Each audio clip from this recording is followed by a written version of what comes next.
Welcome 6 class students. छठी कक्षा के बच्चों का स्वागत है। आज हम चैप्टर 5 प्रारंभिक आकारों को समझना, अंडरस्टैंडिंग एलिमेंट्री शेप्स, इस चैप्टर के अंतर्गत हम आज का जो हमारा टॉपिक है वह क्लासिफिकेशन ऑफ ट्राइंगल्स। इसमें हम क्लासिफिकेशन वर्गीकरण करेंगे। ट्राइंगल्स मैंने त्रिभुजों का, तो त्रिभुजों का किस प्रकार हम क्लासिफिकेशन कर सकते हैं इस वीडियो में हम जानेंगे। क्लासिफिकेशन ऑफ, सबसे पहले जो क्लासिफिकेशन है वो classification of triangles based on sides. Sides होते हैं भुजाएं। ट्राइंगल मैंने त्रिभुज, भुजाओं के आधार पर त्रिभुजों का वर्गीकरण। इसमें हम भुजाओं के बारे में जानेंगे। भुजाओं के आधार पर त्रिभुज जो ट्राइंगल होती हैं उनका हम क्लासिफिकेशन करेंगे। तो भुजाओं के आधार पर त्रिभुजों का जो वर्गीकरण है वो किस प्रकार होता है। नंबर 1, इक्विलेटरल ट्राइंगल्स, समबाहु त्रिभुज। दूसरा, आइसोस्कील्स ट्राइंगल, समद्विबाहु त्रिभुज। और स्क्लेन ट्राइंगल्स, विषमबाहु त्रिभुज। तो बारी करके हम एक एक करके अब हम एक एक त्रिभुज के बारे में जानेंगे।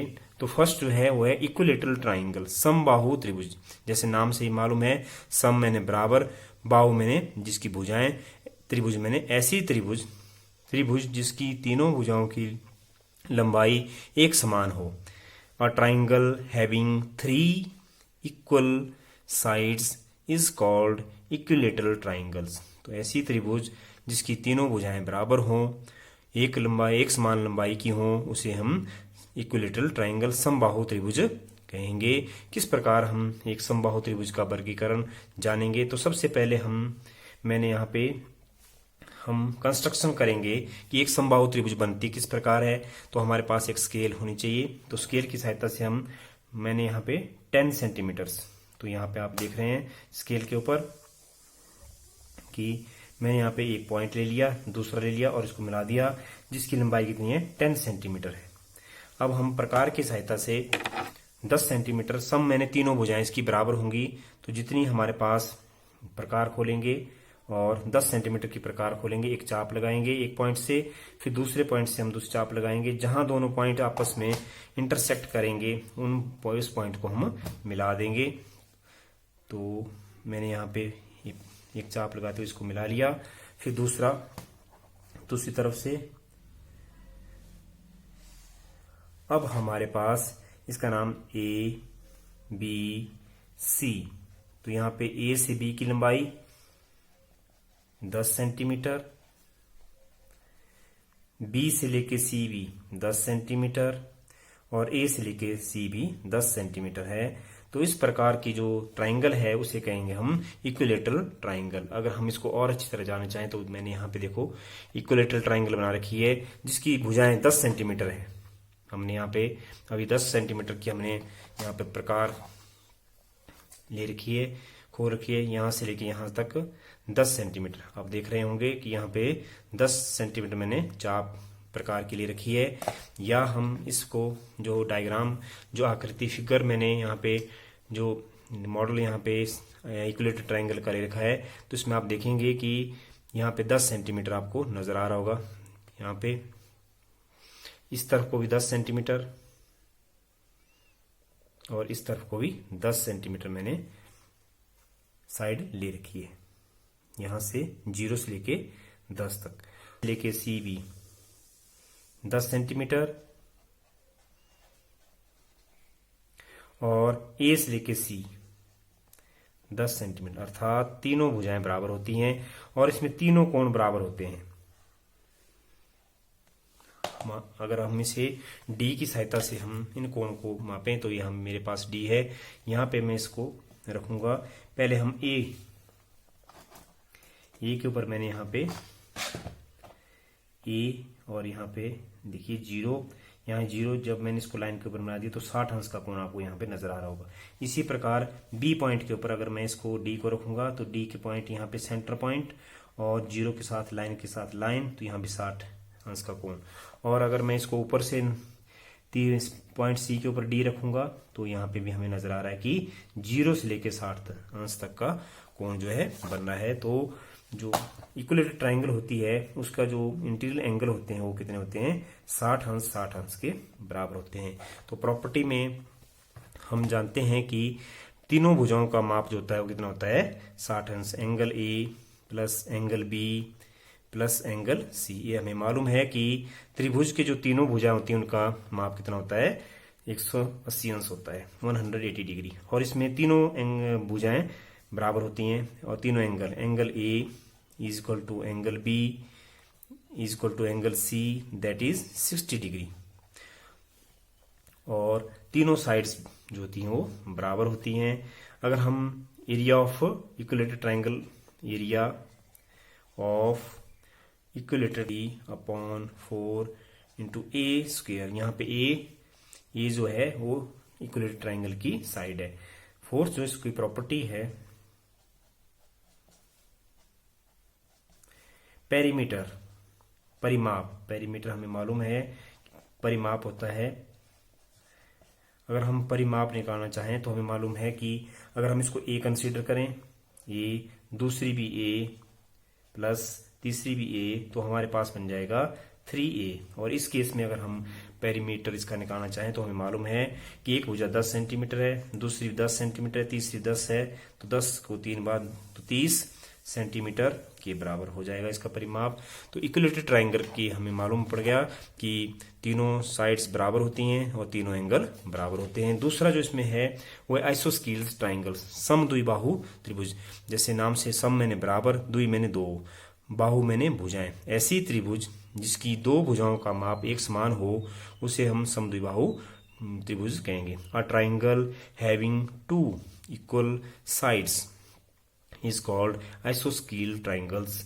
त्रिभुज जिसकी दो भुजाएं एक समान हों उसे समद्विबाहु त्रिभुज कहते हैं। तो यहाँ पे हम समद्विबाहु त्रिभुज का निर्माण किस प्रकार करते हैं, तो इसके लिए हम सबसे पहले हम आइसोस्केल ट्राइंगल होती क्या है, इस प्रकार का जो मैंने बना रखी है आइसोस्केल ट्राइंगल, जिसमें दो भुजाएं बराबर होती हैं। यहाँ पे मैंने 10 सेंटीमीटर ले रखा है, यहाँ भी 10 सेंटीमीटर। ये भुजा जो है, दो भुजाएं बराबर हैं और तीसरी भुजा इसकी बेस जो है वो बराबर नहीं होगा, बल्कि दो भुजाएं और आमने सामने जो भुजाएं बराबर होती हैं उनके आमने सामने के कोण भी बराबर होते हैं। यहाँ से मान लो ए बी या सी कोई ट्राइंगल है, तो ए बी सी, तो ए सी के जो भुजा है उसका सामने वाला कोण बराबर होगा और जो बी सी है उसके सामने वाला कोण बराबर। तो अर्थात आइसोस्केल ट्राइंगल्स में opposite side equal and opposite sides have equal angles. तो किस प्रकार हम इसकी कंस्ट्रक्शन करेंगे, तो कंस्ट्रक्शन करने के लिए हमारे पास स्केल चाहिए। स्केल के ऊपर मैंने स्केल की सहायता से मैंने यहाँ पे 12 सेंटीमीटर की एक भुजा ले रखी है।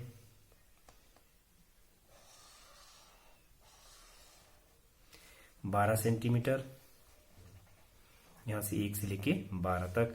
दूसरा मैंने यहाँ पे 10 सेंटीमीटर भुजा है जिसका माप 10 सेंटीमीटर है। तीसरी भुजा उसका भी 10 सेंटीमीटर, यहाँ 1 से लेके 10 सेंटीमीटर तक अगर हम स्केल रखें तो 10 सेंटीमीटर हमने यहाँ पे लाइन ड्रॉ करनी है जिसका माप भी कितना है, 10 सेंटीमीटर है।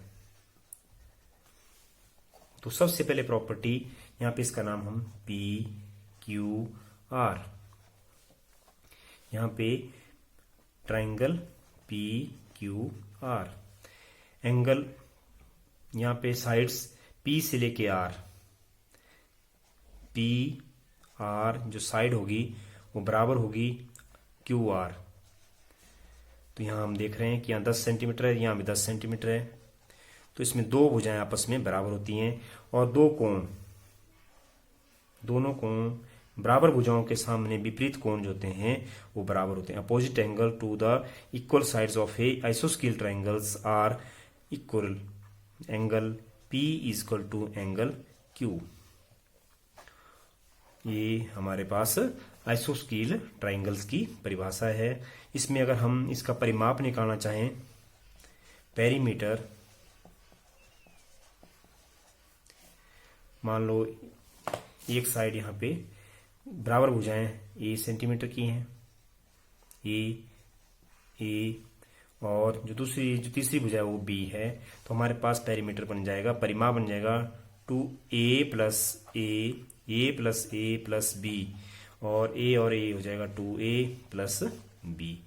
तो इस प्रकार हमारे पास जो आइसोस्केल ट्राइंगल्स है उसकी डेफिनेशन और प्रॉपर्टी इस प्रकार होंगी। तीसरी जो त्रिभुज है वो है सेक्लेन ट्राइंगल्स, विषम बाहु त्रिभुज।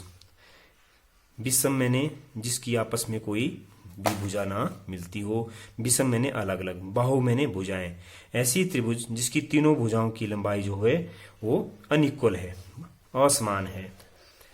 अ triangle having all 3 unequal sides, त्रिभुज जिसकी तीनों भुजाओं की लंबाई अलग अलग हो, तो इस प्रकार की त्रिभुज को हम कहेंगे सेक्लेन ट्राइंगल्स।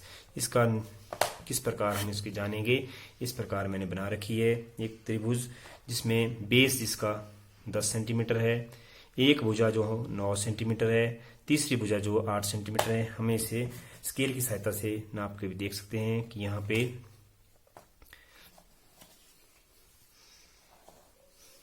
अगर हम यहाँ पे रखें तो 1 से लेके 10 तक, और दूसरी भुजा जो है वो 1 से लेके 9 तक, और तीसरी भुजा 1 से लेके 8 तक। तो इसकी तीनों भुजाओं का माप जो है अलग अलग है। अगर हम इस प्रकार की कंस्ट्रक्शन करना चाहें तो सबसे पहले हम एक पॉइंट के ऊपर स्केल रख देते हैं और 1 से लेके 10 तक एक लाइन ड्रॉ कर लेंगे, बेस की लाइन 10 सेंटीमीटर। फिर हम प्रकार की सहायता से चाप लेंगे और यहां से 8 सेंटीमीटर प्रकार खोल के एक चाप लगा देंगे। इस तरफ से दूसरी तरफ से 9 सेंटीमीटर, देखिए 9 सेंटीमीटर। अब हम इन तीनों भुजाओं को मिला देंगे तो हमारे पास एक त्रिभुज प्राप्त हो जाएगी, जिसे हम विषम बाहु x, मान लो point x y z, triangle x y z इसका नाम दे देंगे हम। इसकी एक भुजा 10 सेंटीमीटर थी, एक भुजा X Z 9 centimetre, Y Z 8 centimetre. तो एक्स वाई का माप कितना था भुजा में 10 सेंटीमीटर, और Y Z 8 centimetre, X Z 9 centimetre. तो हम यहाँ देख रहे हैं कि तीनों भुजाओं का माप 10, 8, 9 अलग अलग है। तो इसमें बनने वाले जो कोण होंगे वो भी अलग अलग होंगे। जब भुजाएं अलग अलग होंगी तो इसमें आइसोस्केलेन ट्राइंगल्स में, विषम बाहु त्रिभुज में तीनों कोणों का माप भी अलग अलग होगा। तो प्रॉपर्टी में क्या आएगा इसमें, it has no equal sides. हमें मालूम है कि विषम बाहु त्रिभुज में कोई भी साइड जो है बराबर नहीं होती है। नो इक्वल एंगल्स, इसके कोण भी बराबर नहीं होते हैं, कोण अलग अलग होंगे। यहाँ बनने वाला कोण अलग से होगा, यहाँ बड़ा अलग से होगा, यहाँ बड़ा अलग से होगा। अगर हम इसे डी की सहायता से मापना भी चाहें तो हम देख सकते हैं कि ये कोण जो है आपस में अलग अलग होंगे। तो यहाँ हम देख रहे हैं कि यहाँ बनने वाला कोण जो है 50 अंश का है एक्स बिंदु के ऊपर, और वाई के ऊपर बनने वाला कोण 60 अंश का है। इस प्रकार तीसरा जो कोण है वो अलग अलग है। तो इसमें बनने वाले कोण जो हैं वो अलग अलग होते हैं। तो यही त्रिभुज की भुजाओं के आधार पर जो वर्गीकरण है वो आज हमने इस वीडियो में जाना। अगले वीडियो में हम जानेंगे कि त्रिभुजों का वर्गीकरण जो हम करेंगे वो एंगल्स के आधार पर करेंगे कि कोणों के आधार पर भुजाएं किसका वर्गीकरण किस प्रकार किया जाता है। Thank you.